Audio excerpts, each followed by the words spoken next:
તો ધ્યાન આપજો. તો આપણે પહેલો પ્રશ્ન જોઈએ.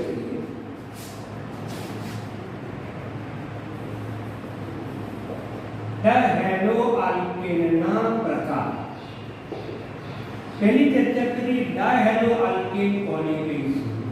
તો જે આલ્કાઇલ હેલાઇડ, જે આલ્કાઇલ હેલાઇડમાં બે હેલોજન આવેલા, બે હેલોજન પરમાણુ આવેલા હોય તો તેને બે ડાયહેલો આલ્કેન તરીકે ઓળખાય. પણ એના બે પ્રકાર બને. પહેલો પ્રકાર છે જીમિનલ ડાયહેલો. જીમિનલ ડાયહેલો. અને બીજો પ્રકાર છે વિશિનલ ડાયહેલો.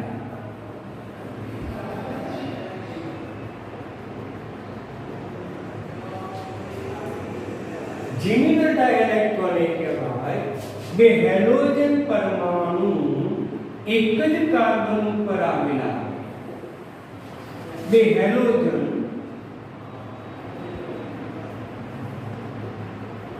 એક જ પરમાણુ પર,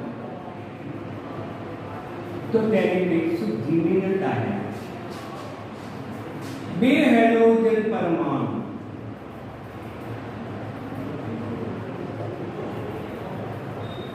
પાસેના કાર્બન ઉપર, તો તેને કહેવાય વિશિનલ ડાયહેલાઇડ.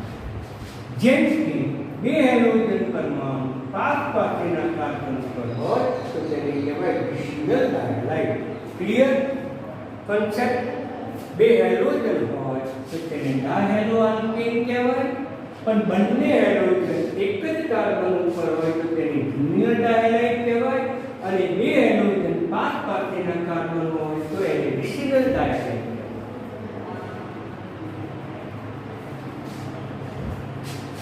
CH3 CHCl2 આનું નામ શું થાય? તો કે બે કાર્બન છે અને બે કાર્બન ધરાવતો આલ્કેન ઇથેન. હવે બે ક્લોરીન છે એટલે લખીશું ડાયક્લોરોઇથીન. કશે ડાયક્લોરોઇથીન? ઓકે, તો ડાયક્લોરોઇથીન આનું નામ છે. વિદ્યુત સૂત્રનું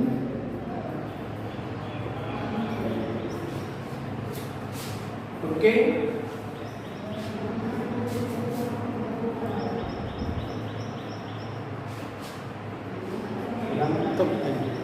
બંને બરાબર.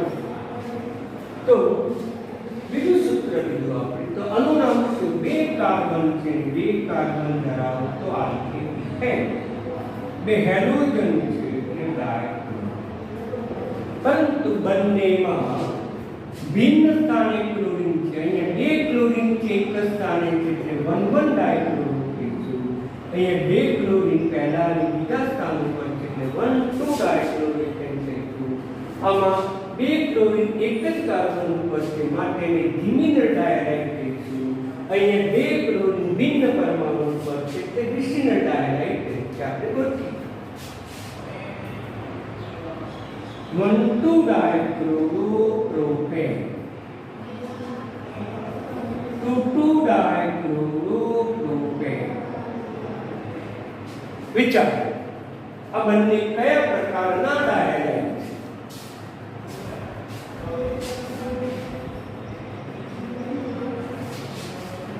બંને કયા પ્રકારના ડાયહેલાઇડ છે? તો તમારે બંધારણનું સૂત્ર લખવું પડે. તો પ્રોપેન, પ્રોપ એટલે 3 કાર્બન, ડાયક્લોરો પહેલા કાર્બન ઉપર ક્લોરીન, બીજા કાર્બન ઉપર ક્લોરીન, 1,2 ડાયક્લોરોપ્રોપેન, CH3CH2. અહીંયા પણ પ્રોપેન, પ્રોપ એટલે 3 કાર્બન અને 3 કાર્બન, ડાયક્લોરો છે એટલે કે બે ક્લોરીન છે પણ એનું સ્થાન કયું છે? બીજું, બીજાનું પણ બીજું એટલે બીજા સ્થાને ક્લોરીન. તો પછી આ કયો પ્રકાર છે? બે ક્લોરીન સમૂહ ભિન્ન સ્થાને છે એટલે પ્રકાર છે વિશિનલ ડાયહેલાઇડ. અને આ ક્લોરીન એક જ કાર્બન ઉપર છે, માટે થઈ ગયું જીમિનલ ડાયક્લોરાઇડ. આમ આપણે ઉદાહરણ દ્વારા પણ આનો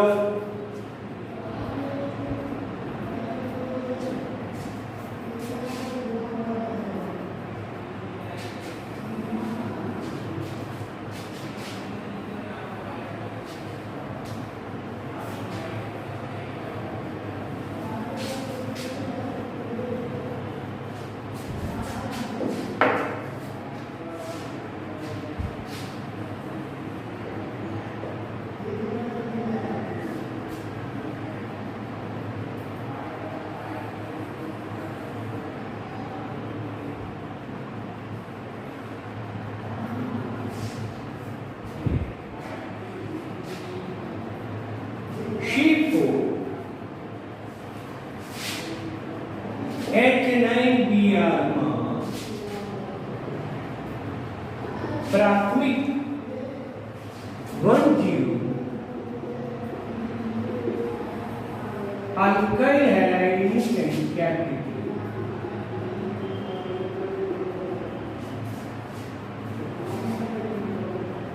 તો પછી આપણે બંધારણ એનું લખવું પડે, એનું બંધારણ ધ્યાનમાં રાખવું પડે, એનું બંધારણ દોરવું પડે.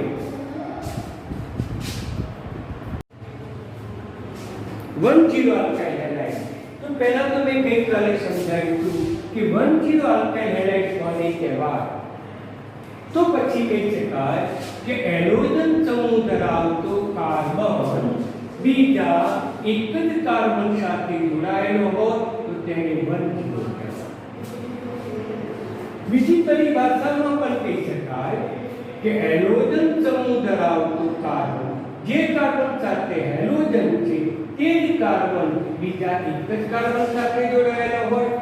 જે કાર્બન સાથે હેલોજન જોડાયેલો એ કાર્બનની બે સંયોજકતા પૂર્ણ છે, બે સંયોજકતા બાકી છે. એટલે એમ કહી શકાય કે CH2X હોય તો એને આપણે 1,0 યાની કે પ્રાથમિક આલ્કાઇલ હેલાઇડ કહી શકાય. હવે આના બંધારણ આપણે ધ્યાનમાં લેવા પડે. તેનું બંધારણીય સૂત્રો આપણે જોઈશું. આ જે આપ્યું છે એ અણુસૂત્ર છે, એને આધારે આપણે બંધારણીય સૂત્રો દોરવા પડે. તો પહેલું તો 4 કાર્બન છે અને 4 કાર્બન સરળ શૃંખલામાં, અને 4 કાર્બન સરળ શૃંખલામાં પહેલા કાર્બન ઉપર આપણે બ્રોમિન લખી નાખીએ, બાકીના સંયોજકતા હાઇડ્રોજન વડે પૂર્ણ કરીને થઈ ગયું. આ એક પરિભાષા. 4 કાર્બન સરળ શૃંખલામાં અને બ્રોમિન છે બીજા સ્થાને સંયોજકતા પૂર્ણ કરી. હવે 4 કાર્બનમાંથી 3 કાર્બન સરળ શૃંખલામાં ગોઠવીએ અને 1 કાર્બન શાખામાં.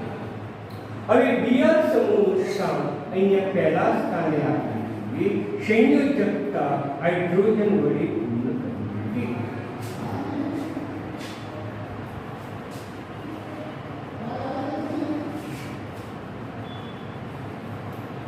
એ જ પ્રમાણે 3 કાર્બન સરળ શૃંખલામાં, 1 કાર્બન શાખામાં. હવે Br સમૂહનું સ્થાન બીજા સ્થાને મૂકીએ, CH3. આમ આ અણુસૂત્ર ધરાવતા પદાર્થોના 4 બંધારણીય સંઘટકો થયા. આ 1, આ 2, આ 3, 4. હવે આપણે પ્રકાર લઈએ કે હેલોજન સમૂહ ધરાવતો કાર્બન સાથે એક જ કાર્બન યાની કે CH2X પ્રણાલી ધરાવતો હોય તો CH2X પ્રણાલી ધરાવતામાંથી કેટલા સંયોજનો છે શોધી કાઢવા પડે. તો અહીંયા પણ CH2Br ધરાવતી પ્રણાલી એટલે 1,0. આ Br સમૂહ ધરાવતો કાર્બન બીજા 2 કાર્બન સાથે જોડાયેલો છે. આમ હેલોજન સમૂહ ધરાવતો કાર્બન બીજા 2 કાર્બન. તો હેલોજન સમૂહ ધરાવતા કાર્બનની કેટલી સંયોજકતા બાકી છે? તો કે એક જ સંયોજકતા તો હાઇડ્રોજન વડે પૂર્ણ કરી. CH આવી પ્રણાલી હોય તો 2 હેલોજન સમૂહ ધરાવતો કાર્બન બીજા 3 કાર્બન સાથે જોડાયેલો હેલોજન કાર્બનની ચારે ચાર સંયોજકતા પૂર્ણ છે કે એક પણ હાઇડ્રોજન ન હોય તો તેને ત્રીજું અહીંયા ધ્યાન આપો હેલોજન સાથે જોડાયેલો કાર્બન એ બીજા ગમે તે કાર્બન સાથે જોડાય એની સાથે સંબંધ નથી એ ધ્યાનમાં લેવું તો 1 અથવા તો CH2X પ્રણાલી આવે આ ભાગ આવે તો કહી શકાય નથી આ CH2X આવી માટે બની આ કયા પ્રકારનું તો હેલોજન ધરાવતો આ કાર્બન બીજા 2 કાર્બન સાથે જોડાય અને બીજા 2 સાથે જોડાયેલો અથવા તો CHBr પ્રણાલી છે CHX પ્રણાલી છે એટલે પણ અહીંયા વિચારો આ હેલોજન સમૂહ ધરાવતો કાર્બન આ એનો પડોશી કાર્બન એક જ છે આ 2 કાર્બન તો આની સાથે જોડાયા પણ આ કાર્બન સાથે તો એક જ કાર્બન છે માટે બની અને છતાંય મુશ્કેલી પડતી હોય તો આવું યાદ રાખો આ ભાગ આવતો હોય 10 તો એ ભાગ આવે માટે CH2Br એટલે બની અહીંયા હેલોજન ધરાવતો આ કાર્બન બીજા 3 કાર્બન સાથે જોડાયેલો છે એટલે યાની કે આ ભાગ ધ્યાનમાં રાખો તો આ ભાગ ધ્યાનમાં લેતા હેલોજન ધરાવતા કાર્બન સાથે એક પણ હાઇડ્રોજન નથી તેથી 3 અહીંયા પણ હેલોજન સમૂહ ધરાવતા કાર્બન સાથે એક પણ હાઇડ્રોજન નથી માટે તો આપણો પ્રશ્ન હતો કે આ સંયોજનમાં 10 આલ્કોહોલ યાની પ્રાથમિક આલ્કાઇલ હેલાઇડની સંખ્યા કેટલી આલ્કોહોલ 5 પ્રકાર ભૂલમાં બોલીએ પણ આલ્કોહોલનો આવા પ્રશ્ન આવશે તો બરાબર ધ્યાનમાં રાખજો પ્રાથમિક 10 આલ્કાઇલ હેલાઇડ એટલે આ 1 થયો આ 2 થયો માટે આપણે આપણો જે જવાબ છે સંખ્યા એ જવાબ આવશે મિત્રો હવે તમને એમ પૂછે કે પ્રાથમિક ન પૂછે એની જગ્યાએ 20 પૂછે યાની કે દ્વિતીય પૂછે તો પછી એની સંખ્યા કેટલી કહેશો તો પછી એની સંખ્યા કેટલી થાય તો આ સંયોજનમાં દ્વિતીય યાની કે 20 આલ્કાઇલ હેલાઇડની સંખ્યા એક જ છે તે વખતે જવાબ 1 થશે આ પ્રશ્ન બદલી શકીએ પ્રાથમિક પણ લઈએ દ્વિતીય પણ લઈએ એની જગ્યાએ તૃતીય શબ્દ મૂક્યું યાની કે 3 તો પછી અમારે 30 આલ્કાઇલ હેલાઇડની સંખ્યા કેટલી 30 આલ્કાઇલ હેલાઇડની સંખ્યા એક હતી આમ તમને એક જ પદાર્થમાં વિવિધ પ્રશ્નો પૂછી શકે એક જ પદાર્થમાં 10 પૂછે તો જવાબ 2 આવશે 20 પૂછે તો જવાબ 1 આવશે અને 30 પૂછે તો પણ જવાબ 1 જ આવશે ઓકે મિત્રો ખ્યાલ આવી ગયો હવે આપણે બીજો અગત્યનો MCQ લઈએ જે જીનીમાં આવા પ્રશ્નો અવશ્ય પૂછાય છે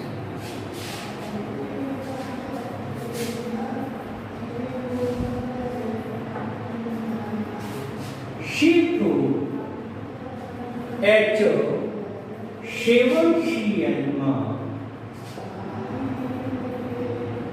વિનાઇલ હેલાઇડ ની સંખ્યા કેટલી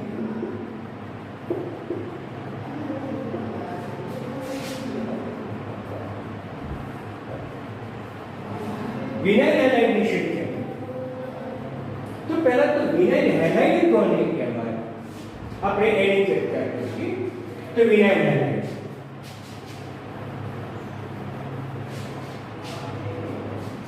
તો વિનાઇલ હેલાઇડ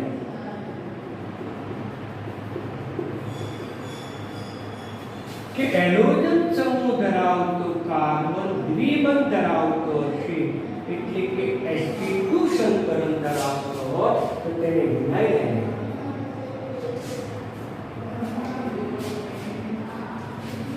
બીજો પ્રશ્ન છે આલ્કાઇલ હેલાઇડ અથવા તો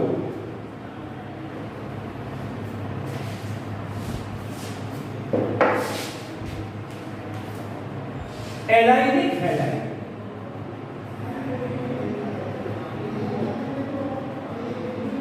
તો એલાઇનિક હેલાઇડ કોને કહીશું? તો એલોજન સમૂહ ધરાવતો કાર્બન sp3 અને એનો પડોશી કાર્બન દ્વિબંધ ધરાવે એ sp2. આ બંનેમાં આટલો ડિફરન્સ છે મિત્રો, બરાબર? ધ્યાનથી વાંચો કે વિનાઇલ હેલાઇડ કોને કહીશું? તો એલોજન જે કાર્બન ઉપર આવેલો હોય તે કાર્બન sp2 સંકરણ ધરાવતો હશે તો તેને કહેવાય વિનાઇલ. તો એલાઇનિક હેલાઇડ કોને કહીશું? તો એલોજન જે કાર્બન સાથે જોડાયો છે તે sp3 હશે, સિંગલ બંધ ધરાવતો હશે, પણ એનો પડોશી કાર્બન છે એ દ્વિબંધ ધરાવતો હોય, sp2 હોય તો તેને એલાઇનિક હેલાઇડ. હવે આપણે શોધવાનું છે વિનાઇલ હેલાઇડ. ઇમ્પોર્ટન્ટ જવાબ જોઈએ આપણે. તો એનું આ જે આપ્યું છે એ એનું અણુસૂત્ર આપ્યું. આ અણુસૂત્ર ઉપરથી આપણે બંધારણીય સૂત્ર તૈયાર કરવા પડે. બંધારણીય સૂત્ર લેવા પડે. બંધારણીય તો પછી પહેલા તો 4 કાર્બન છે, ચારે 4 કાર્બન સરળ શૃંખલામાં.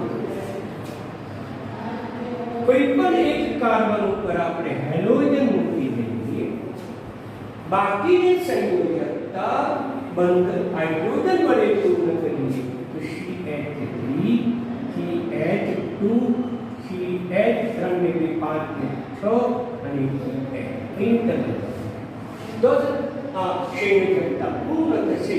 3 ને 5 ને 6 ને 7 તો 7. આમાં દ્વિબંધ છે કઈ રીતે ખબર પડે? તો દ્વિબંધ ધરાવતો પદાર્થ આલ્કીન છે અને આલ્કીનનું સામાન્ય સૂત્ર CnH છે. આમ હાઇડ્રોજન કે અન્ય તત્વની સંખ્યા બમણી થશે. હાઇડ્રોજન સિવાયનો બીજો જો હોય તત્વ તો એની સંખ્યા પણ બમણી થશે. એટલે અહીંયા હું n બરાબર 4 મૂકું તો હાઇડ્રોજન અને ક્લોરીનની સંયુક્ત સંખ્યા કેટલી થવી જોઈએ? 8. તો 7 ને 8 થઈ જાય છે. માટે આ સંયોજનમાં દ્વિબંધ આવેલા હોવા જોઈએ. આ સંયોજનમાં દ્વિબંધ છે. અગાઉ મેં તમને લખ્યો હતો C4H9 તો પછી અનુસરવાનો કરો તો 10 થશે. એટલે કે CnH2n+2 સૂત્રનું પાલન થશે. n બરાબર તમે 4 મૂકો એટલે અહીંયા અન્ય તત્વોની સંખ્યા કેટલી છે? 10. માટે 10 થશે. આના કરતા 10 તો અહીંયા આપણને 9 અને 10 થયું. માટે આ સિંગલ બંધ ધરાવતું સંયોજન છે. મિત્રો ખબર પડી? આપેલ સંયોજન સિંગલ બંધ ધરાવે છે કે દ્વિબંધ? તો કાર્બનની સંખ્યા ને ધ્યાનમાં રાખીને આ સૂત્રમાં જો આપણે કિંમત મૂકો અને જો આ સૂત્રનું પાલન થાય તો સિંગલ બંધ, અને જો આ સૂત્રનું પાલન થાય તો એમાં દ્વિબંધ યાની કે આલ્કીન. આમ દ્વિબંધ છે કે સિંગલ બંધ આપણે સરળતાથી નક્કી કરી શકીએ. ઓકે મિત્રો, હવે દ્વિબંધનું સ્થાન બદલતા થઈ ગયું.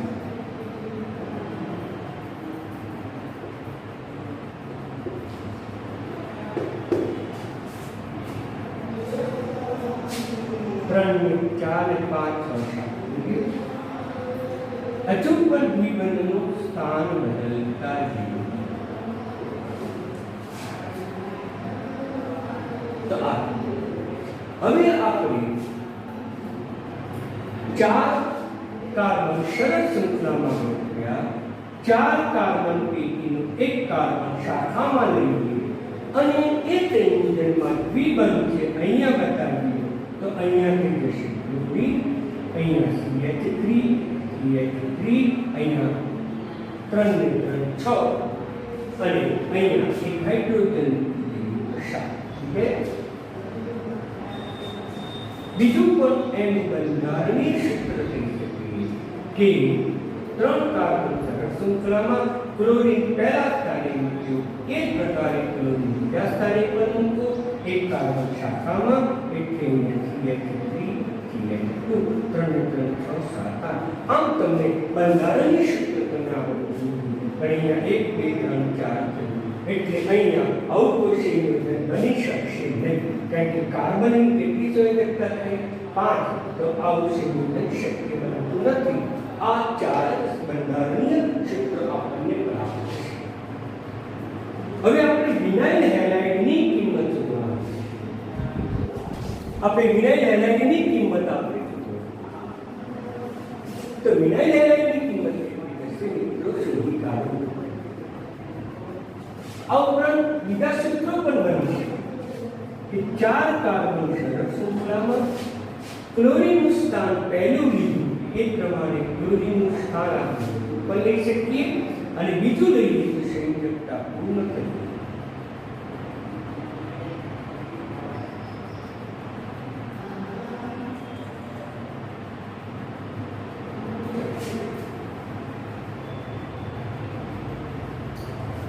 બીજું પણ બની શકે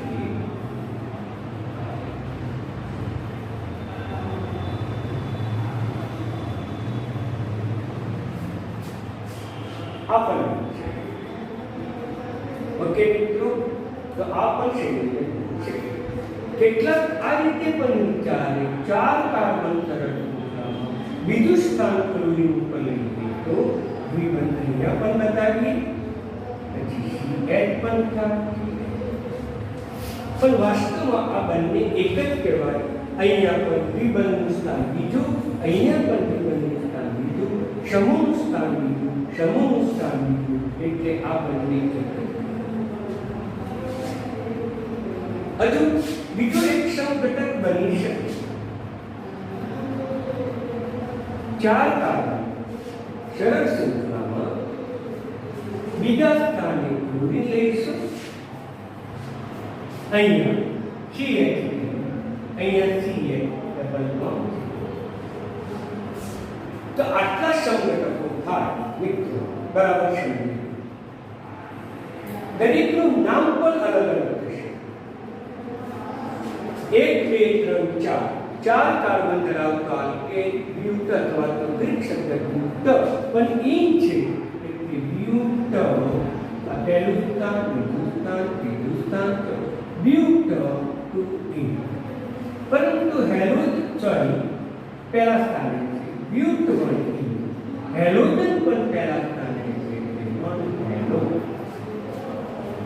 લાંબામાં લાંબી શ્રૃંખલા કેટલા કાર્બનની છે તે 4 કાર્બનની છે 4 કાર્બન ધરાવતો શબ્દ બ્યુટ પરંતુ દ્વિબંધ છે કે બ્યુટ દ્વિબંધનું સ્થાન પહેલું બીજું ચોથું બીજા સ્થાને છે બ્યુટ પરંતુ અહીંયા હેલોજન છે હેલોજન કયા સ્થાન પર છે તો પહેલા સ્થાને નોન હેલો બ્યુટ ટુ ઇન આ એનું નામ છે આનું નામ શું થશે તો બરાબર ધ્યાન રાખો તો એનું સ્થાન શું થશે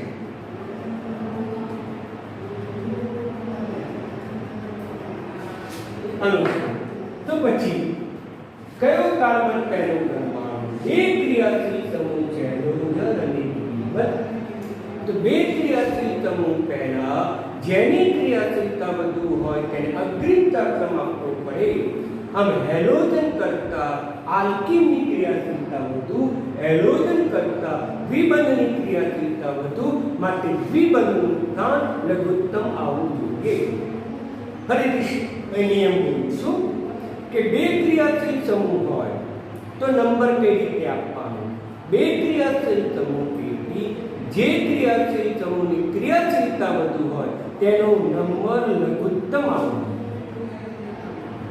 અહીંયા બે ક્રિયાશીલ સમૂહ છે ક્લોરીન પણ છે અને દ્વિબંધ પણ છે અહીંયા ક્લોરીન પણ છે દ્વિબંધ છે તો આમથી જો બીજો નંબર એટલે બ્યુટ 2 ઇન તો પછી આ થઈ પહેલો નંબર તો પહેલો વન હેલો હવે આનું નામકરણ કરો તો 4 કાર્બન છે 4 કાર્બન છે બ્યુટ ઇન આવશે પરંતુ બે ક્રિયાશીલ સમૂહ, એક હેલોજન અને બીજો દ્વિબંધ. હેલોજન કરતા દ્વિબંધની ઈનની ક્રિયાશીલતા વધુ છે, માટે તેનો નંબર લઘુત્તમ આવવો જોઈએ. એટલે આ પહેલો ગણાય, આ બીજો ગણાય, બીજો ગણાય, ચોથો. તો પછી આપણે લ્યુટ 1 ઇન લખાય. હવે ત્યાર પછી હેલોજનનું સ્થાન લખવું પડે. એટલે અહીંયા હેલો તરીકે ક્લોરો છે, એટલે ક્લોરો શબ્દ આપણે ક્લોરો. પણ કયા સ્થાન પર છે? તો કે ચોથા સ્થાન પર છે. એટલે 4 ક્લોરો બ્યુટ 1 ઇન આખું થશે. અહીંયા પણ આપણે હેલો શબ્દ ન લેવો હોય તો ક્લોરો શબ્દ પણ લખી શકાય. 1 ક્લોરો બ્યુટ 2 ઇન કહી શકાય. અહીંયા પણ હેલો શબ્દ જો લખવો હોય તો ક્લોરીન છે, તો ક્લોરીન શબ્દ પણ લખી શકાય. 1 ક્લોરો. આમ તમને મેં વિવિધ પરિભાષાઓ સમજાવી. આનું નામ શું થશે?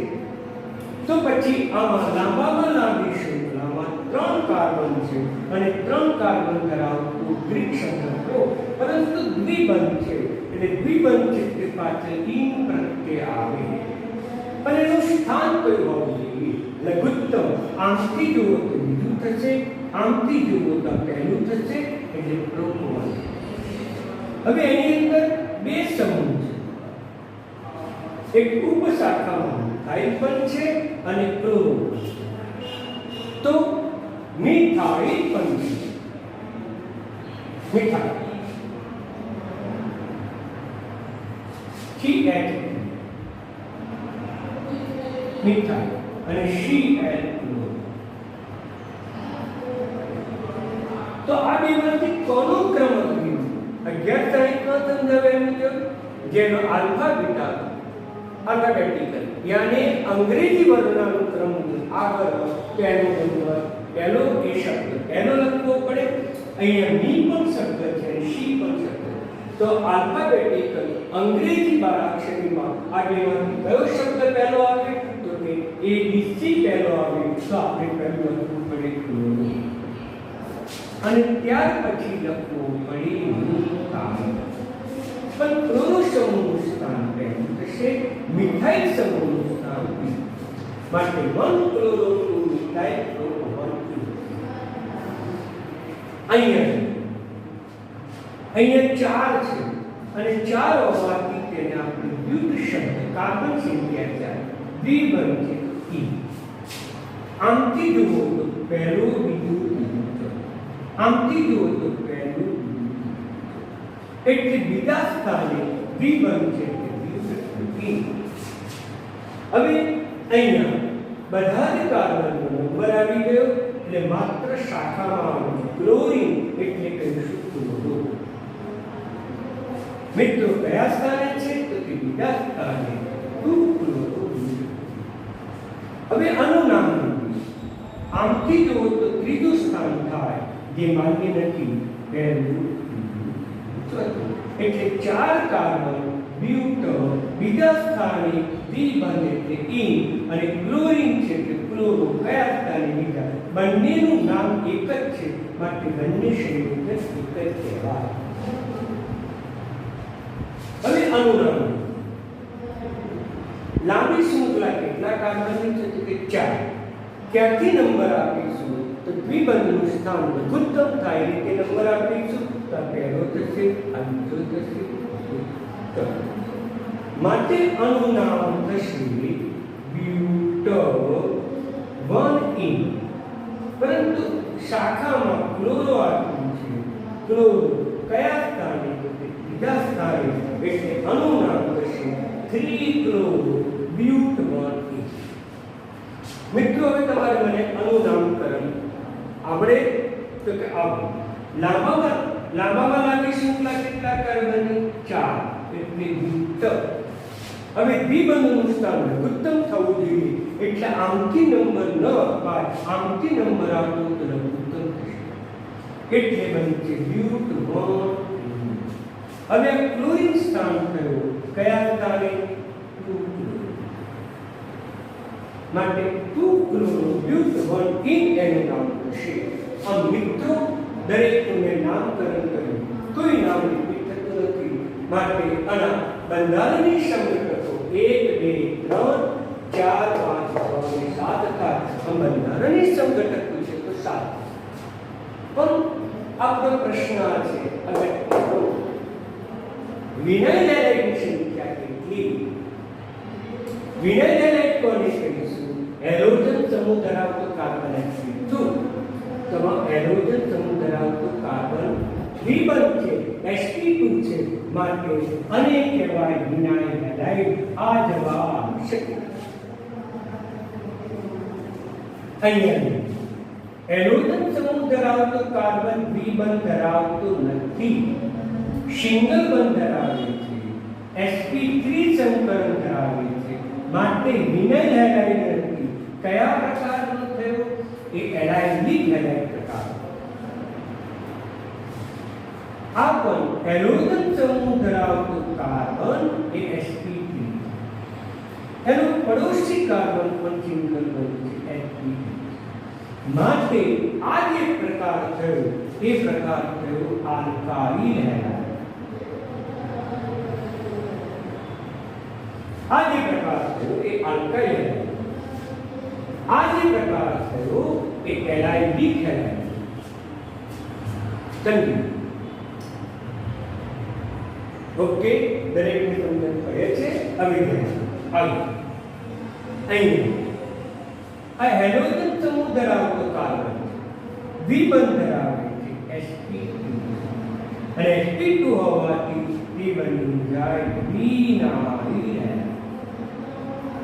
અહીંયા એ જ પ્રકારે હેલોજન સમૂહ ધરાવતો કાર્બન દ્વિબંધ છે, sp2 છે. એટલે આ પણ બની જાય વિનાઇલ.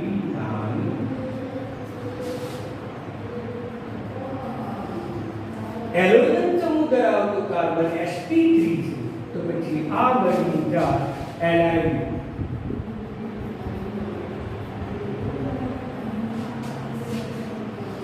હેલોજન સમૂહ ધરાવતો કાર્બન sp3, એનો પડોશી કાર્બન પણ sp3, એટલે આલ્કાઇલ હેલાઇડ. હવે આ વિચારો અથવા આ વિચારો બંને વાસ્તવમાં એક જ છે, એટલે ઉશીના. હેલોજન સમૂહ ધરાવતો આ કાર્બન કયું સંકરણ ધરાવે છે? sp2 સંકરણ ધરાવે છે.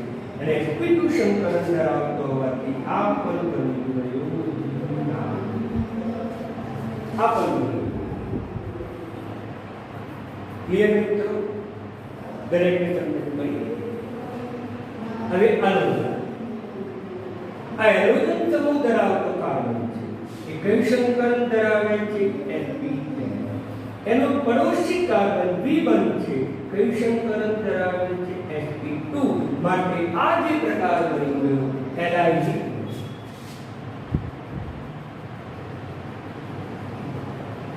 એ બની ગયો એલાઇનિક. ક્લિયર મિત્રો? એ બની ગયો એલાઇનિક.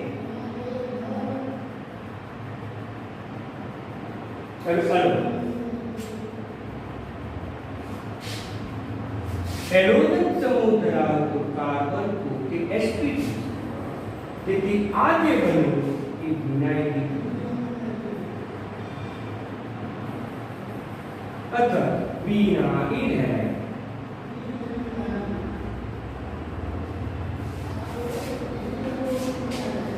મેં તમને એમાં નામકરણ પણ સ્પષ્ટીકરણ કર્યું, આ ઉપરાંત તેના પ્રકારોનું પણ સ્પષ્ટીકરણ કર્યું.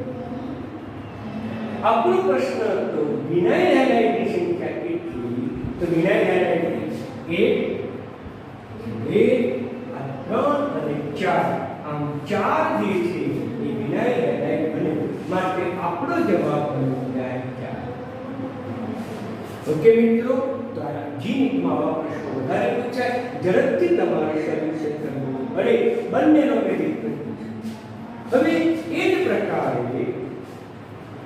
તમને આમાં આ જ શબ્દમાં આ જ સૂત્રમાં તમને એમ પૂછે એલાઇનિક હેલાઇડની સંખ્યા કેટલી?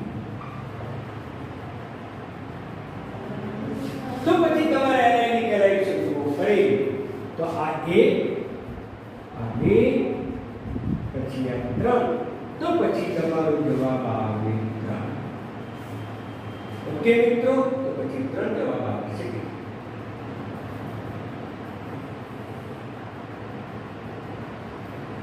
છતાં કોઈને ક્યાંય પૂછ્યું બરાબર છે ને? તો ફરીથી ઘરે તમે રિપીટ કરજો અને રિપીટ કર્યા પછી ફરીથી તમે એની સંખ્યા નક્કી કરશો. અને આવા પ્રશ્નો મેં તમને મારા પેમ્પલેટમાં પેજ નંબર 2 ઉપર મેં તમને આપેલું છે, એટલે તમે જવાબ બરાબર શોધી કાઢજો. ઓકે, ચાલો. એ સિવાય તમને સ્વાધ્યાયમાં પણ આપેલો છે પેજ નંબર ચોપડીમાં પેજ નંબર 293 એનો ફાયદો 10.2 આપેલો છે. પેજ નંબર 293 લખાણ સંબંધી પ્રશ્ન તમને ફાયદો 1 આપેલો છે. પેજ નંબર 319 સ્વાધ્યાય 10.1 10.2 અને 10.3 તમારું પુસ્તક તમારી પાસે છે, એટલે મેં સ્વાધ્યાયમાં એ પ્રશ્નો આપી દીધા, એના જવાબો પણ પુસ્તકમાં આપી દીધા છે.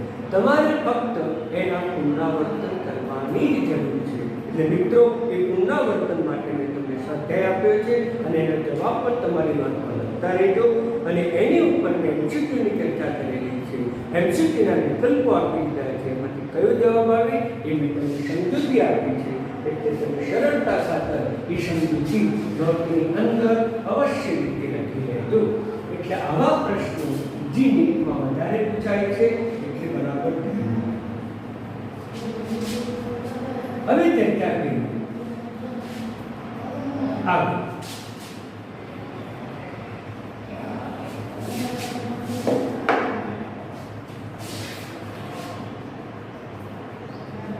CX બંધનો સ્વભાવ. CX બંધનો સ્વભાવ તો સ્વાભાવિક રીતે કે કાર્બન કરતા હેલોજનની વિદ્યુતઋણતા વધુ.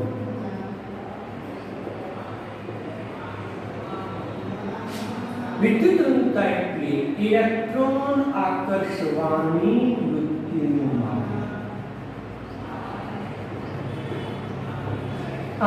ઇલેક્ટ્રોન આકર્ષવાની વૃત્તિના માપને વિદ્યુતઋણતા કહેવાય. કાર્બન કરતા હેલોજનની વિદ્યુતઋણતા વધુ છે, માટે બંધમાંના ઇલેક્ટ્રોન હેલોજન તરફ ખસેડાથી માટે હેલોજન અંશતઃ ઋણ વીજભારી ધરાવે છે, કાર્બન અંશતઃ ધન વીજભારી ધરાવે છે, માટે CX બંધ. આમ CX બંધ ધ્રુવીય છે. આ બંધનો સ્વભાવ છે. બરાબર સમજી. મોસ્ટ ઇમ્પોર્ટન્ટ વિધાન કે બંધ લંબાઈ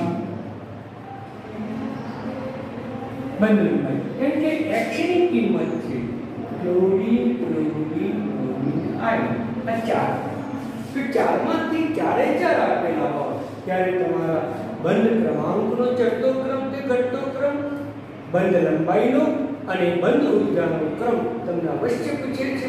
એ MCQ માટે હું આની ચર્ચા કરું. એટલે બંધ લંબાઈ છે, એ બંધ લંબાઈ એ પરમાણુ કદના સમપ્રમાણ.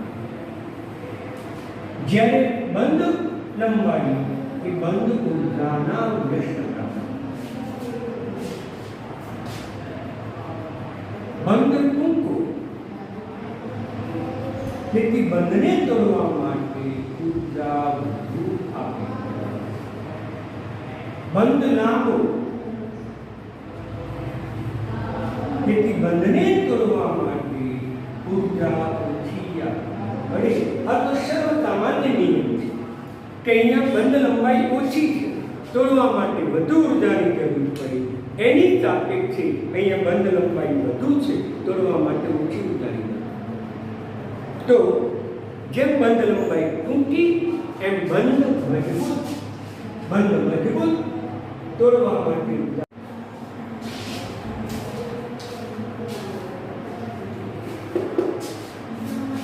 બંધ લંબાઈનો ક્રમ. તો મેં અગત્યનું એક પરિણામ લખ્યું છે કે બંધ લંબાઈ એ પરમાણુ કદના સમપ્રમાણમાં છે.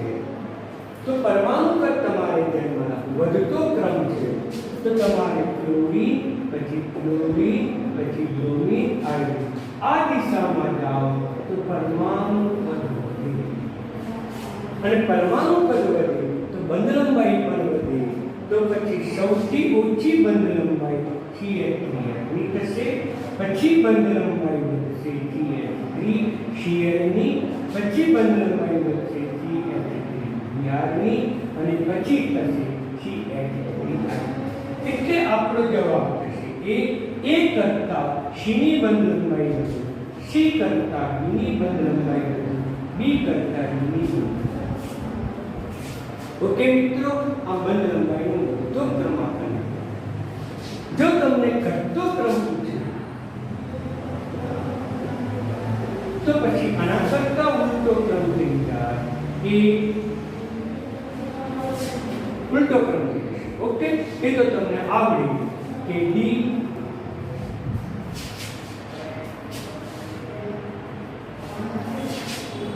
જાતે નક્કી કરીશું. હવે ધ્યાન આપો, બંધ ઉર્જાનો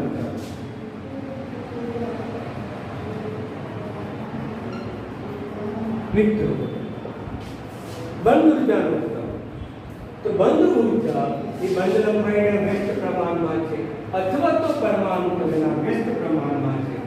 એટલે બંધ ઉર્જા ચલે છે 1/પરમાણુ. આવું પણ લખી શકાય, બંધ ઉર્જા પરમાણુ કદના વ્યસ્ત પ્રમાણ. આ બંને શબ્દ એક જ થયો. તો હવે પરમાણુ કદ વધે તો પછી બંધ ઉર્જા શું થાય? તો પછી એમ કહી શકાય તો બંધ ઉર્જા આમ જાઓ તો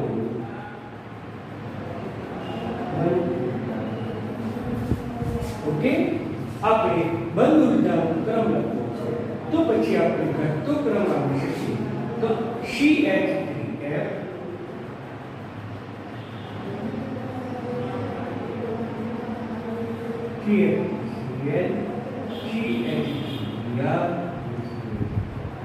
આમ બંધ ઉર્જાનો ઘટતો ક્રમ. આપણે કાંઈ બંધ ઉર્જાનો ઘટતો ક્રમ તો સમજી લો, બંધ લંબાઈનો ક્રમ વધે તો પછી બંધ ઉર્જા આવશ્યક ઘટે. એ આપણે અહીંયા સાબિત કરીએ. એટલે આ સૂત્ર તમારે બરાબર યાદ રાખવું. પરંતુ અગત્યનું સૂત્ર બરાબર ધ્યાનમાં રાખો કે બંધની ધ્રુવીયતા છે.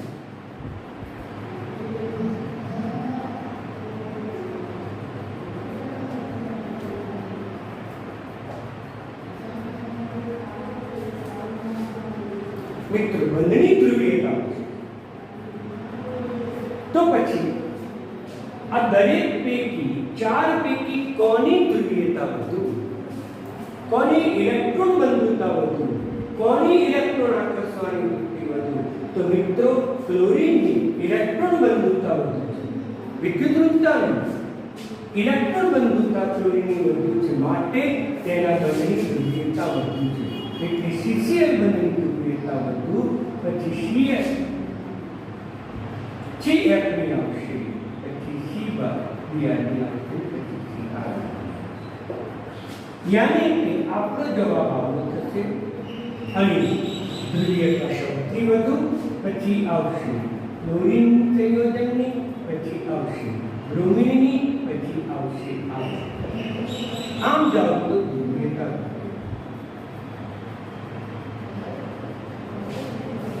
આમાં થોડો ડિફરન્સ છે, બરાબર સમજી લો. પણ તમારે આટલી વસ્તુ યાદ રાખવાનું, બંધ લંબાઈ ચલે છે પરમાણુ પ્રમાણ, પરંતુ બંધ ઉર્જાના વ્યસ્ત પ્રમાણમાં. આ એમસીક્યુ પરીક્ષામાં પૂછાયેલા છે, ધ્યાન આપજો. તો પછી અહીંયા મેં એક પ્રશ્ન પૂછેલો છે કે બંધ લંબાઈનો વધતો ક્રમ કયો? તો પછી તમારે પરમાણુ ક્રમાંક ધ્યાનમાં રાખવા પડે, પરમાણુ કદ પણ ધ્યાનમાં રાખવું પડે. આમ જાઓ તો પરમાણુ કદ વધે, પરમાણુ કદ વધે તો બંધ લંબાઈ વધે. તો પછી સૌથી વધુ બંધ લંબાઈ આયોડિનની હશે, પછી બ્રોમિનની હશે, પછી ક્લોરીનની હશે, પછી ક્લોરીન. એટલે કે તમારો આ જવાબ થશે. એટલે આ તમે ઘટતો ક્રમ પણ નક્કી કરી શકો. તો આના કરતા અક્ષમતા બદલાઈ જશે. બંધ ઉર્જા પણ બંધ ઉર્જા એ પરમાણુ પદના વ્યસ્ત પ્રમાણમાં છે, એટલે બંધ ઉર્જા ચલે છે પરમાણુ પદ. આ દિશામાં જાઓ તો પરમાણુ પદ ઘટે છે, તો પછી બંધ ઉર્જામાં શું થશે? વધારો થશે. તો બંધ ઉર્જા કોની વધારે હશે? તો તમે સરળતાથી લખી લઈ શકો કે બંધ ઉર્જા વધુ હશે. આમ જાઓ તો બંધ ઉર્જા પ્રદર્શન કરશે. પરંતુ મિત્રો, જો તમને ધ્રુવીયતા પૂછે તો તમારે ધ્યાનમાં રાખવું પડે બંનેની ધ્રુવીયતા કોની વધુ, તો કોની ઇલેક્ટ્રોન આકર્ષવાની વધુ. તો આપણી પાસે ક્લોરીન છે, ક્લોરીન છે ના સમૂહ છે. એ સમૂહ પૈકી આ ક્લોરીનની ઇલેક્ટ્રોન આકર્ષવાની સૌથી વધુ છે. માટે ક્લોરીનની બંનેની વિદ્યુતતા વધુ, બંનેની ધ્રુવીયતા વધુ. માટે ત્યાર પછી અને પછી ક્લોરીન ઉપરથી નીચે તરફ જાઓ તો સમૂહમાં જે તમે શીખી ગયા છે ઇલેક્ટ્રોન આકર્ષવાની વૃત્તિ, ઓકે, અસામાન્ય. પરંતુ આપણે શીખી ગયા છે કે આ બે પૈકી ક્લોરીનની ઇલેક્ટ્રોન આકર્ષવાની વૃત્તિ સૌથી વધુ. માટે બંનેની ધ્રુવીયતા CCl બંધની વધુ. ત્યાર પછી ક્લોરીનની આવશે, ત્યાર પછી બ્રોમિનની આવશે અને ત્યાર પછી આયોડિનની આવશે. ઓકે મિત્રો, તો તમને આ રીતે આ CX બંધના સ્વભાવને આધારે તમને આવડે છે કે બરાબર તૈયાર કરો તો પૂછાયેલા છે અને આ રીતે.